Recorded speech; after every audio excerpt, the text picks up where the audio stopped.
बिस्मिल्लाहिर्रहमानिर्रहीम। Welcome to सरकारी job गुरु।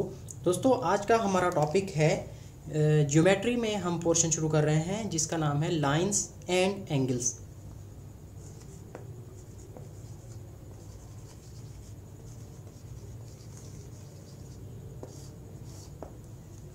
Lines और एंगल्स में तो पहले चलते हैं एंगल्स की तरफ। तो एंगल क्या होता है? एंगल दो लाइन सेगमेंट के इंटरेक्शन से बनता है। तो एंगल किसको कहते हैं कि दो लाइन सेगमेंट के जब इंटरेक्शन होता है, इंटरसेक्शन होता है, यानी एक लाइन सेगमेंट ये है और दूसरा लाइन सेगमेंट ये है, तो इसको क्या कहते हैं? इसको एंगल कहते हैं। और ये जो लाइन सेगमेंट है, एक ये है और एक ये है, तो इनको कहते हैं आर्म्स। और ये कहलाता है एंगल। और ये जो कॉर्नर है जहाँ पर ये दोनों लाइन सेगमेंट इंटरसेक्ट कर रहे हैं, इसको हम कहते हैं वर्टेक्स।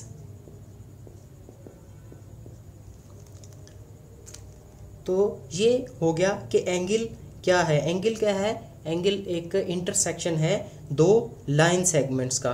तो इसकी मेजरमेंट जो होती है एंगल की, वो हम किस में कैलकुलेट करते हैं? वो डिग्रीज में कैलकुलेट होती है। तो एक एंगल का जो फुल टर्न होता है, यानी एक पॉइंट के गिर्द जो ये है वर्टेक्स है, इसके अराउंड में अगर हम एक कंप्लीट राउंड ट्रिप लगाएंगे, यहाँ से स्टार्ट करके यहाँ पर फिर एंड हो रहा है, तो ये किसके बराबर होता है? ये 360 डिग्रीज के बराबर होता है। तो इसको कहते हैं कि एक फुल टर्न। और इसी तरह कि अगर एक हाफ टर्न होगा जो कि इस लाइन के इस तरह से होगा, यहाँ से स्टार्ट हुआ और यहाँ पर एंड हो गया, ये कंप्लीटली मूव नहीं कर रहा, कंप्लीटली रोटेट नहीं कर रहा, हाफ टर्न इसको बोलते हैं। तो ये इक्वल होता है 180 डिग्रीज के। और अगर इसको 1/4 कर देते हैं हम, तो वो कुछ इस तरह से एंड हो जाता है, यानी वो इसका भी हाफ हो जाता है। यानी यहाँ से हम उसकी एक लाइन ड्रॉ करते हैं तो वो सिर्फ 1/4 होता है वो 360 का, तो उसको हम कहते हैं राइट एंगल या 90 डिग्री के इक्वल। तो ये कुछ एंगल्स की मेजरमेंट मैंने आपको बता दी। अब एंगल्स की टाइप कौन सी होती हैं, इसको क्लासीफाई कैसे किया जाता है, तो वो हम देखते हैं। सबसे पहला है एक्यूट एंगल।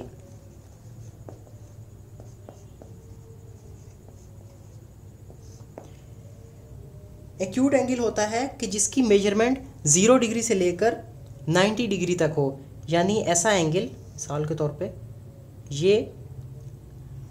ये कम्प्लीटली 90 होता है और इसको हम इस तरह शो करते हैं, ये हो गया 90, तो ये 0 है, ये 90 है। तो जो भी एंगल होगा, यहाँ पर जो बनेगा, यहाँ पर जो बनेगा, यहाँ पर जो बनेगा, और उसकी मेजरमेंट 0 से 90 डिग्री तक होगी, तो वो क्या होगा? Acute angle. ये सारे एक्यूट एंगल हैं। और जो 90 डिग्री पे बनता है, एग्जैक्ट 90 डिग्री पे बनता है, उसको हम क्या कहते हैं? उसको हम राइट एंगल कहते हैं। वो बिल्कुल स्ट्रेट होता है इस तरह से, 0, ये 90। थर्ड हमारे पास है ऑब्टूस एंगल।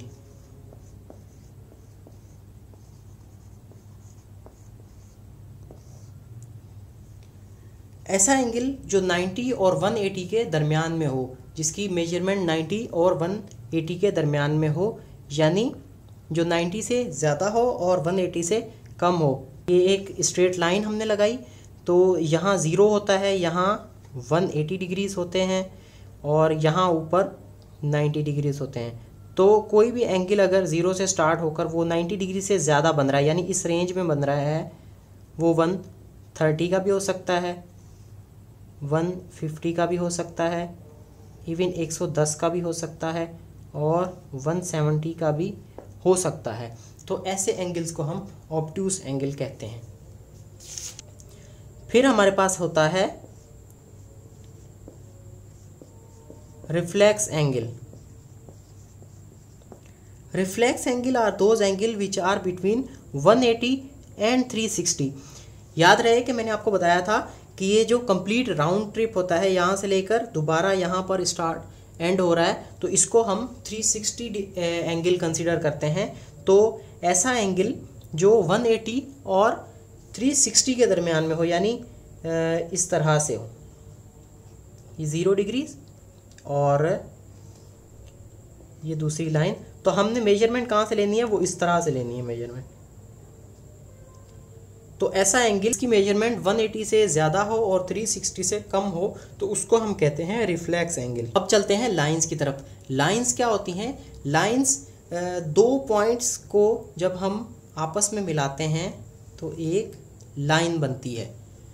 तो इस लाइंस में मुख्तलिफ़ कैटेगरीज होती हैं, मुख्तलिफ़ किस्म की लाइंस होती हैं जिनको मुख्तलिफ़ रीज़न्स की वजह से कैटेगराइज किया होता है। तो अब इनकी क्लासिफिकेशन कैसे की जाती है? सबसे पहले आती हैं पैरेलल लाइंस। तो पैरेलल लाइंस कौन सी होती हैं? ऐसी लाइंस जो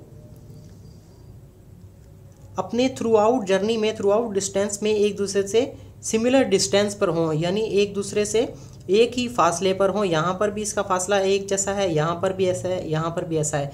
इनका फासला कम नहीं होगा और ना ही ये आपस में एक दूसरे के साथ मिलेंगी। ये आगे जितना चलती रहेंगी ये दोनों एक दूसरे से मुख्तलिफ ही रहेंगी।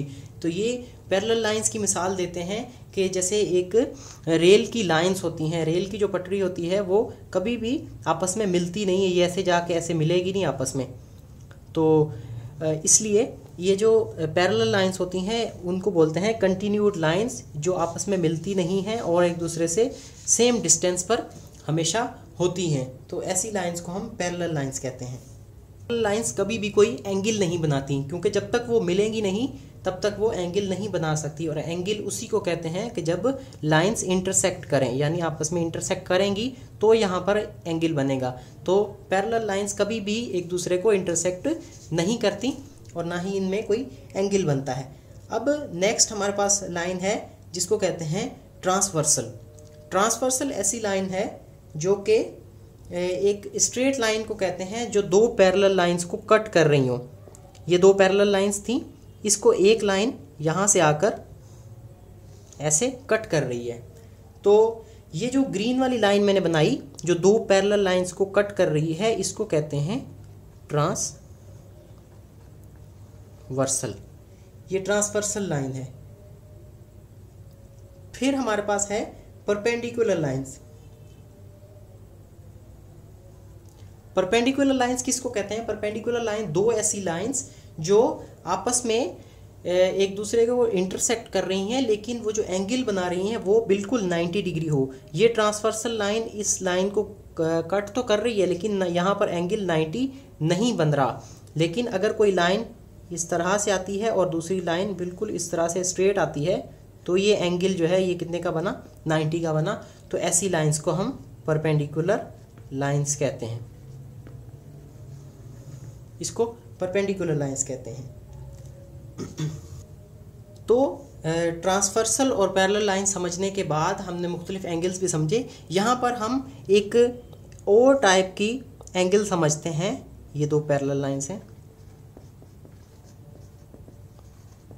इनको यहाँ पर एक ट्रांसवर्सल कट कर रही है। तो ये जब ट्रांसवर्सल इनको कट करेगी तो यहाँ पर कुछ एंगल्स बनेंगे। तो यहाँ पर कुछ एंगल्स बनाएगी ये एंगल बनाए इसने, एक ये और एक ये। इनको हम कहते हैं इंटीरियर एंगल्स। इंटीरियर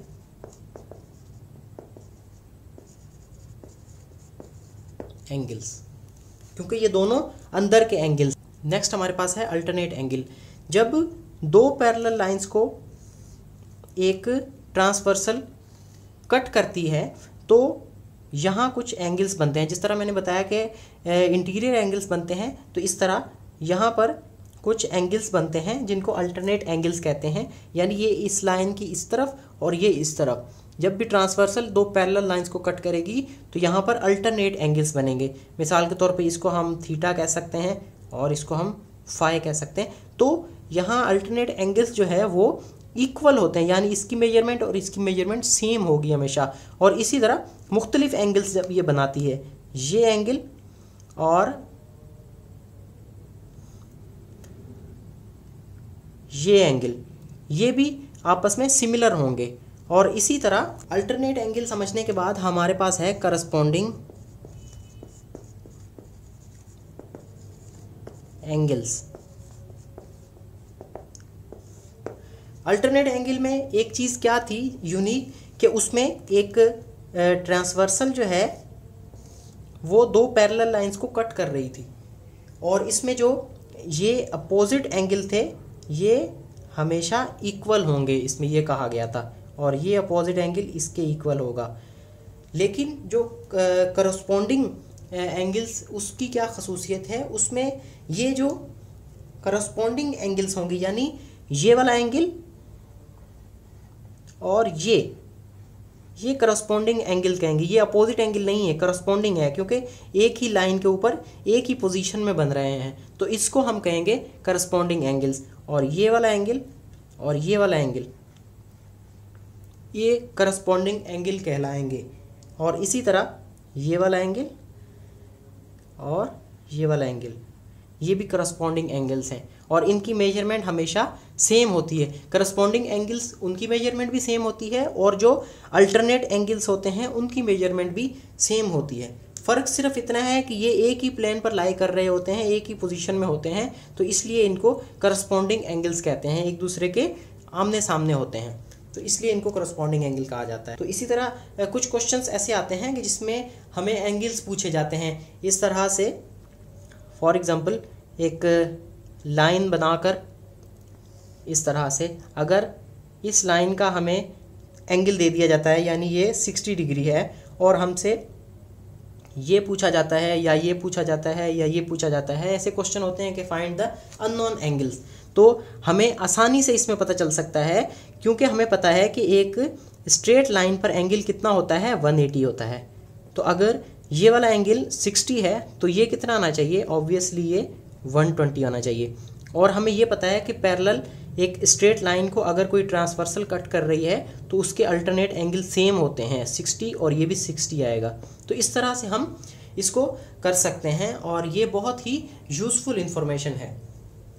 तो उम्मीद करते हैं कि लाइंस और एंगल पर जो मैंने आपको इन्फॉर्मेशन दी है वो आपके लिए यूज़फुल होगी, और आप इसको मुख्तलिफ टेस्ट में जो है वो इस्तेमाल कर सकेंगे।